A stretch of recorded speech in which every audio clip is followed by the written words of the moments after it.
तुम्हारा भगवान अवतार क्यों लेता है? अपना कोई दूत, अपना कोई संदेश वाहक भेज दे तो भी तो काम चल सकता है ना। इतनी सी बात के लिए अवतार ले लेता है आपका भगवान। सरकार, समय आने पर उत्तर दूंगा। देना जरूर? हाँ हाँ जरूर।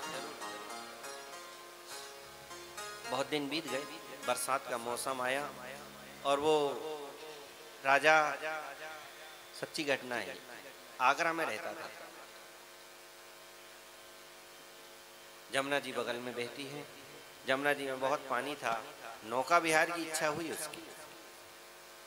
मंत्री जी, जमुना जी में बहुत जल है, नौका विहार के लिए हमारा मन हो रहा है। हाँ हाँ सरकार, तैयारी करवाओ। नौका विहार की तैयारी करवाई, बहुत सारी नाव सजवाई।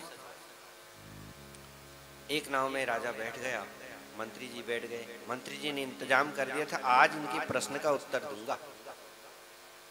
कुछ सेवकों को कहा, एक मोम का पुतला बनाओ जो राजा जी के बेटे जैसा हो, दूर से देखें तो ऐसा लगे इनका ही बेटा हो, और एक नाव में बैठा देना, मैं जब इशारा करूं उसे फेंक देना। जी सरकार। इधर मंत्री जी राजा के संग में बैठे बैठे नौका विहार कर रहे थे, बड़ा आनंद आ रहा था। तभी दूर से एक नौका आ रही थी। नौका में देखा राजा ने, अरे मेरा बेटा ये भी नौका विहार कर रहा है। देखो देखो, हमारे बाप बेटे की एक सी मिलती है सोच। मेरी इच्छा हुई नौका विहार की, इसकी भी इच्छा हुई। मंत्री जी एक काम करो, हमारे बेटे के समीप अपनी नाव ले जाओ, हम अपने बेटे को देखना चाहते हैं, उसका दीदार करना चाहते हैं। धीरे धीरे नाव पहुंची नजदीक, थोड़ी ही दूर थी कि मंत्री जी ने इशारा कर दिया, फेंक दो पुतले को नीचे। सेवकों ने फेंक दिया। अब राजा से तो रहा नहीं गया, अरे मेरे बेटे को पानी में फेंक दिया, डूब जाएगा। किसी को नहीं बोला, स्वयं नदी में छलांग लगा दी, तैरते तैरते गया, पुतले को बचा। हाथ दिया, मंत्री जी ने उठाया, सरकार आप स्वयं क्यों कूद गए? मुझे आदेश दे दिया होता मैं बचा लेता। मैं क्या करूं मंत्री जी, मेरे से रहा ही नहीं गया, मेरा बेटा डूबे और बाप ना बचावे, ऐसा कैसे हो सकता है? इसलिए मैं कूद गया। सरकार, आपने उस दिन मुझसे प्रश्न पूछा कि आपका भगवान अवतार क्यों लेता है?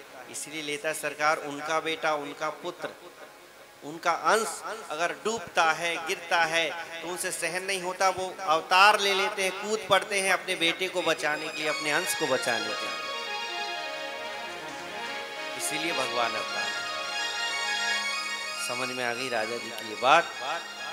तो भगवान अवतार लेते हैं हम लोगों के लिए। हम ईश्वर अंश, जीव अविनाशी, चेतन अमल, सहज सुखराशि, उनके ही तो अंश हैं। भगवान ने मनुष्य को बनाया अपने जैसा, जैसा मैं हूं वैसा मनुष्य। क्यों? एक दिन ये मुझ में मिल जाए, मेरे जैसा हो जाए।